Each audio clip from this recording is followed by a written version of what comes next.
Bonsoir à toutes et à tous. Ravi de vous retrouver ce soir pour le premier numéro de Confiné, nos rendez-vous maintenant hebdomadaires en Facebook Live, où j'ai tous les soirs le plaisir d'échanger avec des personnalités qui sont engagées dans cette crise sanitaire que nous vivons, parfois des ministres, parfois des députés. Et ce soir, j'ai voulu qu'on puisse échanger, vous donner la parole et pouvoir interroger des marcheurs qui sont engagés dans cette crise. Vous êtes Gaëlle et Sébastien. Gaëlle Leroc, référente du Morbihan, Sébastien Mirec, référent de la Côte d'Or. Merci beaucoup à tous les deux d'être avec nous ce soir. J'ai voulu qu'on puisse échanger ensemble parce que vous êtes des marcheurs engagés, mais pas seulement marcheurs, vous avez d'autres fonctions. Gaëlle, toi, tu es infirmière libérale. Tu es aussi sapeur-pompier dans la réserve sapeur-pompier, je crois, si je ne dis pas de bêtises. Sapeur-pompier volontaire, ben voilà, je dis des bêtises, donc tu me corrigeras utilement. Et puis toi, Sébastien, tu es médecin anesthésiste à l'hôpital et donc tous les deux aussi avec une casquette de soignant. Et je trouvais que c'était intéressant qu'on puisse échanger ce soir ensemble. Vous le savez, j'ai voulu que le mouvement soit le plus utile possible dans la période. Ça veut dire informer, ça veut dire réfléchir, mais ça veut dire aussi agir directement. Je crois que les gens qui sont engagés au sein de la République en marche, c'est pour pouvoir être utile, pour pouvoir prendre leur part. Et vous le faites de façon extrêmement active. C'est aussi une fierté d'avoir des marcheurs qui sont en première ligne. Vous n'êtes pas les seuls, évidemment, mais je trouvais que c'était évidemment opportun de pouvoir vous donner la parole et de pouvoir échanger. Je voudrais peut-être, Gaëlle, commencer par toi, puisqu'en plus, je me suis trompé en disant que tu étais réserviste alors que tu es sapeur-pompier volontaire. Que tu puisses nous dire, en tant qu'infirmière, ton quotidien, évidemment, a été, j'imagine, bouleversé par cette crise. Est-ce que tu peux nous en dire plus? Comment est-ce que tu t'es adapté à la situation et comment ça a impacté ton quotidien? Alors, au tout départ, en fait, on a modifié le quotidien d'une infirmière libérale, c'est ce qu'on appelle une tournée de patients, c'est-à-dire qu'on a un certain nombre de patients, une quarantaine, une cinquantaine de patients à voir sur une journée entière et la nuit.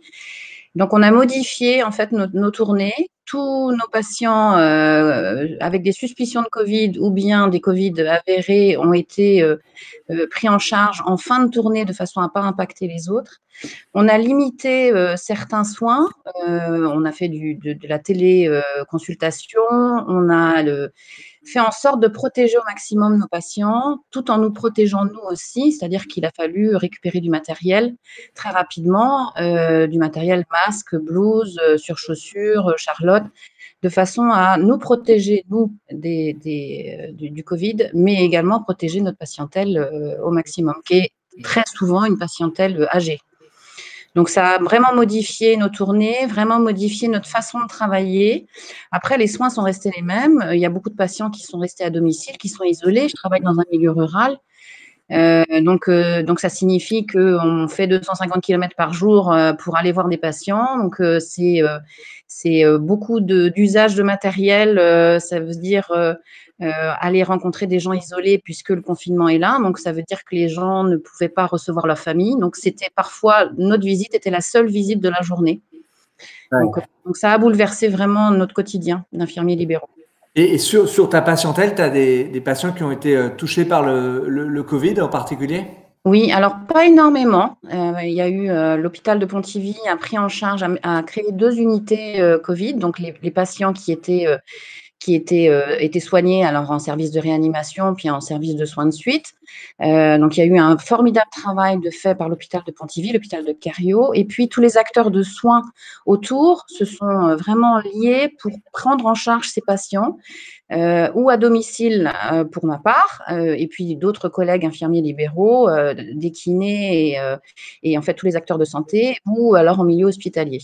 Et dans les structures médico-sociales aussi, il y a eu un impact. Alors après, en quantité, c'est pas énorme, mais on a eu pas mal de décès, on a eu beaucoup de réa et on a eu des équipes soignantes très très impactées par la quantité de travail. Ouais. Aujourd'hui, toi, tu es dans un département vert, si je dis pas de bêtises, mais malgré tout, évidemment, tu es au contact et tu accompagnes, notamment à domicile, des patients qui sont atteints par le virus. À domicile ou en structure, en fait. Ouais, les deux. On va n'importe où dans les EHPAD. Je travaille aussi dans les EHPAD lorsqu'ils ont besoin de nous. On a rendu visite aussi dans des structures hospitalières ou dans des structures privées. Donc, on se déplace partout. Partout. Et alors, tu évoquais, Gaëlle, une question importante qui était celle de la capacité à te protéger toi-même d'abord en tant qu'infirmière. Ça a été évidemment une question qui est vite remontée dans le débat public parce que c'était une difficulté. Il y a beaucoup de moyens qui ont été concentrés sur l'hôpital. Est-ce que malgré tout, tu as pu trouver les solutions qui sont pas que celles des masques? D'ailleurs, tu mentionnais aussi tout le reste du matériel. Comment ça s'est passé très concrètement? Je trouve ça intéressant de… Alors, notre territoire de santé, c'est le territoire de santé numéro 8. Il a cette particularité d'être à cheval sur 2 départements, à la fois le Morbihan et à la fois les Côtes-d'Armor. Donc, on s'est organisé très rapidement. On a monté un collectif qui s'appelle Solidarité Soignants T8, donc pour le territoire de santé numéro 8, qui a servi à réceptionner des dons de matériel à destination des soignants, de tous les soignants, de l'agent hospitalier à l'aide-soignante, à l'aide ménagère, enfin toute personne qui est en contact avec quelqu'un qui est potentiellement malade. On a récupéré des dons d'entreprises, de grosses entreprises, des dons de 5000 masques, du particulier qui a fabriqué des masques au grand public. Donc, on a eu plus de 12 000 réceptions de masques, à la fois masques chirurgicaux FFP2, qu'on a redistribués aussitôt. Là, donc, ça fait 6 semaines qu'on redistribue tout ce matériel-là en direct. Donc, à la fois pour protéger les médecins, les laboratoires, les pompes funèbres, les ambulanciers, tous ceux qui n'ont pas eu… Parce que nous, infirmiers libéraux, on a 18 masques à la semaine, plus 6 FFP2, je crois, quelque chose comme ça. Sauf que quand on va voir un patient qui a un Covid positif, on va pas changer, on change notre masque systématiquement. Donc, avec 6 FFP2, la consommation est la consommation, elle est dantesque. Donc, on ne peut pas assurer avec ce qui nous est fourni. Donc, il fallait trouver d'autres solutions. Donc, on s'est organisé et vraiment les entreprises et les citoyens, en dehors de toute activité politique et partisane, ont vraiment joué le jeu et ont été formidables. Vraiment, je tiens à souligner ça parce que j'ai été surprise de cette solidarité extraordinaire, mais vraiment extraordinaire, qui a desservi tout le Morbihan et puis les Côtes-d'Armor. Et il y a d'autres initiatives qui se sont créées sur toute la Bretagne. Elle est toujours solidaire, mais là, elle a vraiment montré que dans ces temps de crise-là, la solidarité était toujours là. Ouais. Et donc, ça veut dire que vous avez trouvé notamment des stocks qui étaient peut-être existants ou disséminés et Oui. vous les avez centralisés, ensuite répartis, quoi. Oui. Tout à fait. On a eu une action de Bernard, par exemple, qui a aussi fait un 24 heures challenge. Il a couru pendant 24 heures dans son jardin pour récupérer des fonds, de l'argent. Alors, nous, on ne récupère pas d'argent, mais avec cet argent-là, il a pu acheter du matériel à destination du collectif, que ça soit du tissu, des élastiques, mais aussi des surblouses, mais du matériel pour protéger tous les soignants. Moi, je me charge de décider, en fait, quel EHPAD, quelle structure de soins va recevoir les dons, les visières, les masques qu'on réceptionne. Ouais, c'est vrai que c'est extraordinaire. On le voit depuis le début de la crise, à travers je crois que chaque soir où j'organise un Facebook Live, quelle que soit la personnalité avec laquelle je peux échanger, on voit que notre pays a été capable de montrer vraiment aussi le meilleur dans ce moment-là. Et on va en reparler. Je voudrais, Sébastien, qu'on puisse aussi parler un peu de ton engagement. Toi aussi, tu es en première ligne dans un département malheureusement qui n'est pas vert, qui est rouge aujourd'hui sur la carte encore. Hein, vous savez que les deux critères, c'est à la fois la circulation du virus et la capacité du système de santé à faire face à sollicitation. Toi, tu es dans un hôpital, médecin, anesthésiste, en service de réanimation, hein, si je ne dis pas de bêtises. Ben, peut-être ma première question, c'est de simplement te demander quelle est la situation à l'hôpital aujourd'hui, là où tu agis. Est-ce que vous avez été capable de faire face et est-ce que ça tient? Oui, alors tout d'abord, merci de pouvoir échanger sur cet engagement et pendant cette crise. Et je trouve que, enfin voilà, je trouve que c'est bien d'avoir de pouvoir participer, donner notre avis et notre avis de terrain. Moi, je voulais remercier tous les soignants, mais remercier aussi toutes les personnes qui participent en fait à l'action qui nous motive tous les jours à soigner, à aider nos citoyens qui attrapent le virus et qui ont bien sûr d'autres pathologies, hein, parce qu'il n'y a pas que le coronavirus, il y a aussi toutes les autres pathologies.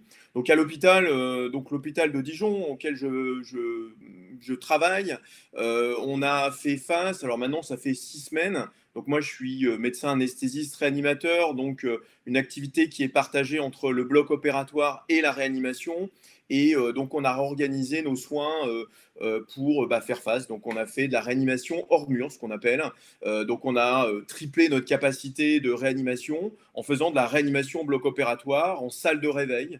Bien sûr, il a fallu équiper ces salles de réveil, équiper ces blocs opératoires comme une réanimation, donc avec des respirateurs, avec des machines, avec des scopes. Parce qu'il était hors de question, en tout cas pour les soignants, pour le soignant que je suis, de faire de la réanimation dégradée, on va dire. Hein. Ça, c'est un point extrêmement fort. C'était qu'on apporte le même soin, la même qualité de soin qu'on a l'habitude d'apporter à nos patients. Et on a entendu beaucoup de choses. Alors, c'était difficile pour nous parce qu'on s'est retrouvés... alors, nous, on a été confinés à l'hôpital. Donc, j'exagère, mais presque pas, en fait. On a dû se restructurer et on a fait beaucoup de gardes et on continue à en faire beaucoup et à être très présent avec l'ensemble de la chaîne de soins. Et c'était difficile parce qu'on entendait ce qui se passait un petit peu à l'extérieur quand même, et donc pas toujours très simple. Par contre, moi, je note une énergie, mais incroyable. Une énergie incroyable de la population, une énergie incroyable des soignants. Ça va de l'agent de service hospitalier qui faisait le bio-nettoyage des blocs opératoires, aux techniciens biomédicaux qui nous aident à chercher des respirateurs, à l'agent administratif, bien sûr aux médecins, aux infirmiers, aux aides-soignants. En fait, il y a eu une solidarité qui s'est mise en place qui, en fait, nous a permis en gros de déplacer des montagnes. Et je me suis rendu compte que là, j'étais déjà fier de notre système de santé. Je me suis rendu compte que là, le système de santé, j'en étais encore plus fier parce qu'on a fait front. On a réussi à le faire dans un département, nous, une région. Alors, notre territoire sanitaire, nous, c'est la Bourgogne avec une partie de la Haute-Marne. Et donc, en tant que centre hospitalier universitaire, on recueille des patients de toute la région, une partie de la Franche-Comté aussi. Donc, voilà, un territoire très large. Eh bien, on a réussi à faire front avec les cliniques, les libéraux, tout le tissu hospitalier, médical, de soins, et puis bien sûr une solidarité énorme qui s'est mise en place aussi de la part des commerçants, de la part des artisans, des restaurateurs, qui nous ont apporté du réconfort. Alors d'entendre tous les soirs à 20h les personnes qui applaudissent, nous, ça nous donne du réconfort. C'est énorme pour retourner au travail, pour se dire oui, on fait notre travail, d'accord, mais on le fait de manière encore plus forte et on se dit on y va, quoi. Et ça, c'était capital. Et ça l'est encore. Et on espère que ça va durer parce que ça continue. On est encore dans la crise. On est encore dans une tension du système de santé. Quelle est la situation justement en matière de courbe d'entrée en réanimation? On sait que toute la stratégie visait à planir la courbe et à faire en sorte que le système de santé puisse tenir. Précisément sur l'hôpital de Dijon, est-ce que vous constatez, comme heureusement ailleurs en France, une diminution assez nette du nombre d'entrées en réanimation? Bien, en fait, le confinement a porté ses fruits. Et là, moi, je voudrais déjà... on dit à chaque fois que les Français ont du mal à respecter les règles. On est toujours dans la critique.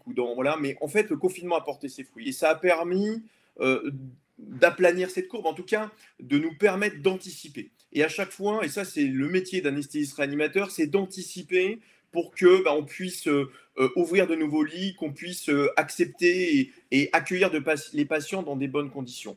Actuellement, on est encore en tension parce que ce qui s'est passé, c'est que le confinement a fait que la population qui a des problèmes de santé autres que le coronavirus est restée à domicile, confinée, bien sûr, mais n'a pas consulté son médecin traitant, son médecin de famille. Et on se retrouve maintenant à gérer des pathologies qui sont plus graves maintenant finalement à prendre en charge. Et donc on est dans une situation plus grave. Et puis on n'est pas encore dans cette phase de déconfinement. Donc attention aux conduites à risque, attention à tout ça, parce que le 11 mai, on ne va pas ouvrir les vannes et faire reprendre la vie normalement. Il va y avoir des étapes, et le gouvernement l'a présenté, mais attention à ça. Il faut qu'on soit vigilant parce qu'on a une crainte en tant que soignant, c'est les semaines à venir. Les semaines à venir, parce qu'il va falloir qu'on continue à gérer les lits. Et puis les patients Covid sont des patients en réanimation qui sont des patients lourds, qui demandent des soins qui sont longs. Et qui restent longtemps, c'est ça. Tout à fait, tout à fait. Voilà. Ce qui est évidemment une grosse différence. Mais c'est vrai que le message que tu passes, que vous passez tous les deux, souvent d'ailleurs, on l'entend dans la bouche des soignants, c'est de pas demander d'être traité en héros ou quoi que ce soit, mais par contre, que votre travail ne soit pas vain et que notre vigilance collective, et ce que montre cette crise aussi, c'est l'interdépendance incroyable qu'il y a entre les uns et les autres dans nos actions les plus quotidiennes, permettent à ce travail-là de payer ses fruits durablement parce que la bataille est loin d'être gagnée. Et je crois que si notre live permet de passer ce message à travers vos deux interventions, c'est déjà évidemment un message qui est extrêmement, extrêmement important. Alors Sébastien, tu parlais justement des initiatives et d'une certaine façon, à travers ce que tu disais, on voit une communauté de santé qui se dessine, ce que tu disais aussi Gaël. Est-ce que dans ton département aussi, tu vois des initiatives citoyennes, d'engagement, de marcheurs ou de non-marcheurs évidemment, qui t'ont particulièrement marqué et qui, à ton sens, méritent d'être encouragés? Bah, moi, j'ai plusieurs exemples en tête. Un qui m'a beaucoup marqué. Alors, je me suis intéressé beaucoup à ça parce que je me suis dit, moi, il y avait un point capital, c'était les mesures barrières qu'on avait déjà instaurées avant le confinement et qu'on continue d'instaurer. C'est un message fort. Mais bien sûr, tous les équipements de protection qu'on a eu à l'hôpital, mais qu'il fallait continuer à avoir parce que c'est des équipements qu'on change. Et donc, il a été mis en place des salons, enfin pas des salons, mais des ateliers pardon, de couture avec des bénévoles qui se sont relayés, qui se sont mis à la couture pour certains, avec des militants d'En Marche, des non-militants d'En Marche. En fait, c'était vraiment transpartisan.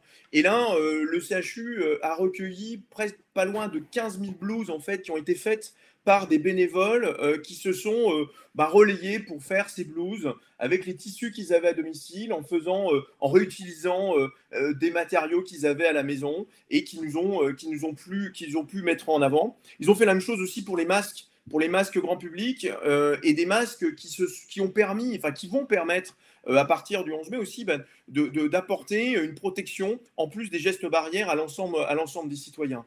Un point un peu plus technique, j'ai en tête un week-end, donc il y a 15 jours, il a été, les ingénieurs, les développeurs, les webmasters se sont mis en lien pendant un week-end et ont fait ce qu'on appelle un datathon autour du Covid pour travailler sur l'intelligence artificielle. Et pendant 72 heures, ils se sont relayés avec des start-upers à l'intérieur, avec des développeurs, pour travailler sur l'analyse des images du scanner dans le coronavirus, sur les différents tests avec l'intelligence artificielle, sur des dispositifs là. Donc c'est des points qui marchent parce que là on voit vraiment la force de l'intelligence collective. En plus, en étant confiné, en utilisant les outils qu'on a à notre disposition, et je trouve qu'il y a vraiment une innovation extrêmement forte. Et ça nous a permis de relier nos territoires aussi, notamment les territoires ruraux, parce que j'ai en tête un laboratoire qui s'appelle le Fab Lab, qui est à Semur en Haute-Loire, donc dans l'Aussois, dans la Haute-Côte d'Or, qui, eux, ont fabriqué avec les imprimantes 3D des visières de protection, qu'ils ont distribuées aux citoyens, qu'ils ont distribuées aux soignants et aux artisans, aux commerçants pour pouvoir se protéger. Et là, je trouve ça génial parce qu'on a pu vraiment avoir tout ça à disposition très, très, très rapidement, en fait. Ouais. Je trouve que c'est très intéressant ce que tu dis et ça nous projette aussi sur l'après, sur la façon dont on va penser les choses de façon beaucoup plus territorialisée et sans tourner le dos aux innovations, au numérique, etc., qui est évidemment une façon de servir aussi une vision des territoires beaucoup plus ambitieuse, beaucoup plus innovante. Et le confinement nous a aussi conduit à ça et pour beaucoup à redécouvrir d'une certaine façon le fait de travailler à distance, le fait de reconquérir d'une certaine façon un certain nombre de territoires. Gaël, toi, ton côté, alors tu nous parlais de façon très concrète des initiatives que tu as coordonnées, menées. Est-ce que tu vois d'autres Oui. initiatives qui ont été menées au-delà de ça, là aussi, marcheurs ou non marcheurs sur ton territoire? Alors, je ne vais pas faire une liste exhaustive de l'ensemble des actions qui ont été faites sur le Morbihan, mais je crois qu'il y en a quelques-unes qui sont à mettre en valeur, notamment l'entreprise Dolmen à Guingamp qui a réorienté sa production en 5 jours de temps et qui s'est mis à produire des masques et des blouses. Armor Luxe qui a fait aussi la même chose. Donc, il y a le collectif Solidarité Soignant que je gère, mais il y a aussi sur le Morbihan l'usine Invisible qui est en fait une co-organisation avec des couturières qui se mettent à disposition des collectivités territoriales pour produire des masques tout public. Donc ça, c'est assez génial. Il y a des plateformes de mise en lien entre les producteurs et les consommateurs du type de AMAP, les voisins bio, les magasins de producteurs, être facilitateurs. Je voulais souligner Maude Soula, qui est maman d'un petit garçon de 8 ans et qui a mis en place un réseau de parents pour faciliter la classe à la maison. Donc, elle a créé un lien avec, c'est bourré d'astuces pour être facilitant au niveau de la classe avec les enfants. Et ça, vraiment, je trouve que c'est assez génial. On a NG Biotech à Rennes qui produit des tests pour le Covid. Donc voilà, il y a plein d'initiatives. Je pense notamment à Evelyne Carrien qui a mis en place avec un collectif la fabrication de visières pour tout public, ou alors Jérémy qui a fait la même chose tout seul. Il a produit 140 visières à destination des soignants. Et ce sont effectivement pas que des marcheurs, ce sont des citoyens qui, à un moment donné, se sont réunis, ils se sont dit, ben, moi, je peux faire quelque chose. Moi, je suis confinée à la maison, je peux faire quelque chose. Donc, vraiment, je suis très, très fière de cette solidarité-là.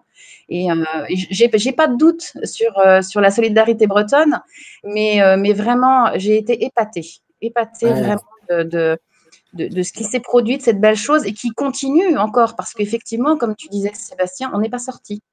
Ouais, c'est la question que je voulais vous poser, peut-être à tous les deux. On approche de la fin de notre Facebook Live. Le déconfinement va démarrer, j'insiste sur le mot démarrer, puisque les choses vont se faire évidemment de façon très progressive. On voit bien que le gouvernement et le Premier ministre a présenté une stratégie qui est une stratégie prudente, qui place la santé au-dessus du reste. Et on voit bien que la bataille n'est pas gagnée. On l'a dit ensemble. Quels sont pour vous les éléments dans la suite, l'après 11 mai, où on peut, en tant que citoyen, rester utile? Les modalités, évidemment, vont changer, puisqu'on va cesser d'être strictement confiné, mais on va continuer à privilégier le télétravail, pour beaucoup l'éducation encore à distance, parce que la reprise de l'école va être progressive. Est-ce que vous voyez des axes d'action, d'initiatives qu'on va pouvoir mener dans l'après 11 mai, l'un ou l'autre, en fonction des idées ou des initiatives que vous voyez se prendre? Moi, si je peux me permettre, et je trouve que le Premier ministre nous l'a bien redit avec notre président de la République, il va falloir vivre avec le virus. Et donc, vivre avec le virus, ça veut dire, bien en fait, tout ce qu'on a appris là, ces derniers temps avec les mesures barrières, il va falloir vraiment les appliquer.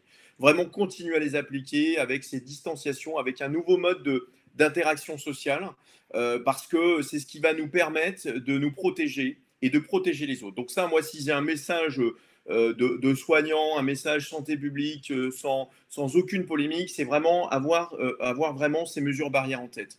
Après, bien sûr, en y rajoutant un masque, ça c'est un point important, mais bien sûr, le masque, ce qui fait que le masque est efficace, c'est qu'il est bien mis, c'est qu'il est bien utilisé, c'est qu'on a bien utilisé, qu'on s'est bien lavé les mains en amont, qu'on évite de se toucher le visage. En tout cas, tout ce qu'on a appris, ce que nous, on faisait déjà en tant que soignants, eh bien, ce qu'on a réappris et ce qu'on va apprendre maintenant et continuer d'apprendre à nos générations futures, à nos enfants pour avoir ces bonnes conduites, notamment à l'école, avoir ces points-là. Donc moi, si j'ai un message à faire passer, c'est ça, c'est vivre avec le virus. Après, bien garder en tête d'agir, c'est cette action qui est progressive.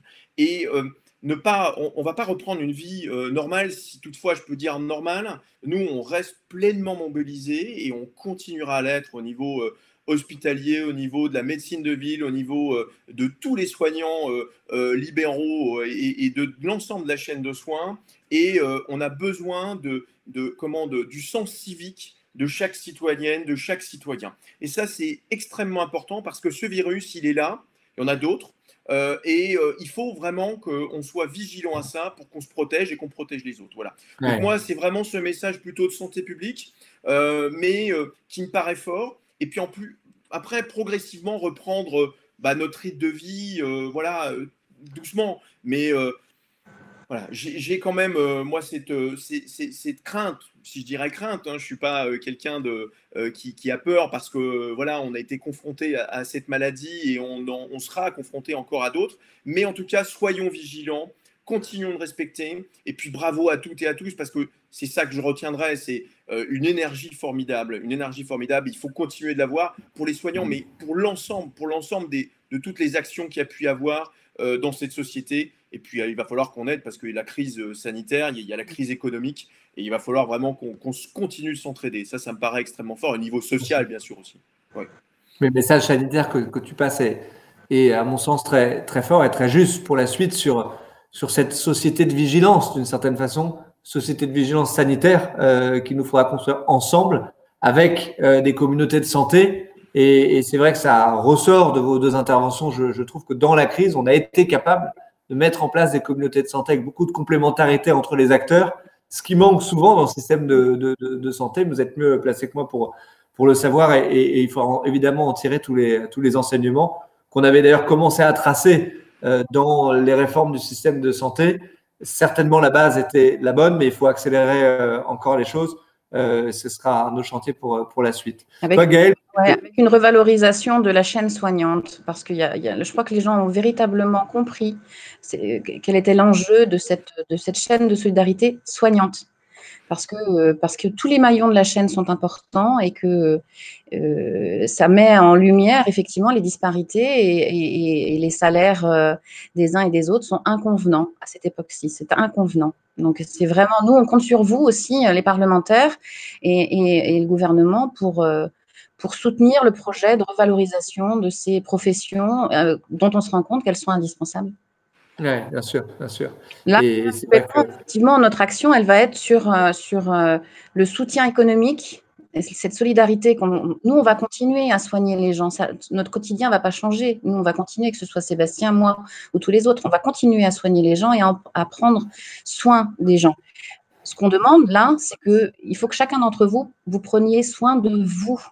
Et si vous prenez soin de vous, en respectant les gestes barrières, vous prendrez soin de nous aussi. Un masque, ça ne fait pas tout. Se laver les mains, c'est très important. Respecter la distanciation sociale, c'est important. Au 11 mai, c'est pas la date de déconfinement, c'est pas le moment où tout le monde va sortir.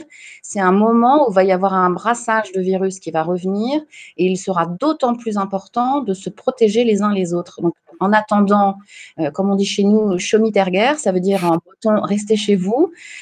Restez chez vous, c'est important.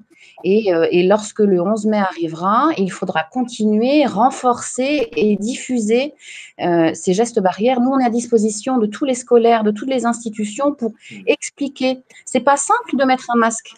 C'est pas simple de se laver les mains. Tout le monde ne sait pas exactement comment il faut faire. C'est pas 2 minutes sous l'eau, hein. C'est pas exactement ça.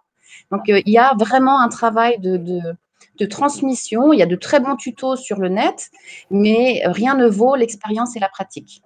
Ouais.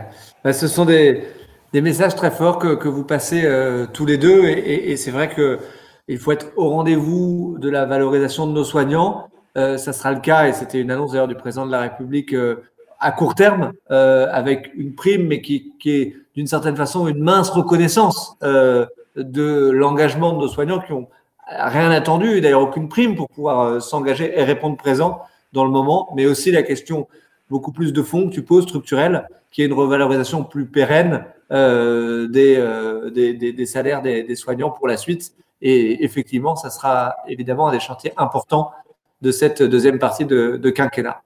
Écoutez, moi, je voudrais vraiment vous remercier et je trouve que vos deux visages et vos actions elles sont très symboliques de beaucoup de personnes qui s'engagent, qui ont parfois repris leur casquette aussi de soignants dans cette période-là. Et c'est effectivement, ça donne beaucoup de sens à notre action. Je crois qu'il faut rappeler systématiquement que nous sommes un mouvement, même si c'est difficile, on essaie de ne pas devenir un parti politique comme les autres et de garder cette vocation de mouvement citoyen.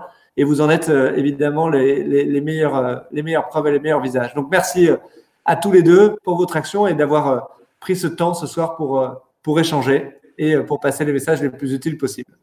Merci de m'avoir donné la parole. Merci beaucoup. Je ne sais pas le redire aussi bien que toi, donc je le dirai en bon français dans le texte, mais restez chez vous et continuons de lutter en étant responsables et civiques contre ce virus. Bonne soirée à tous. Merci. Merci. Merci.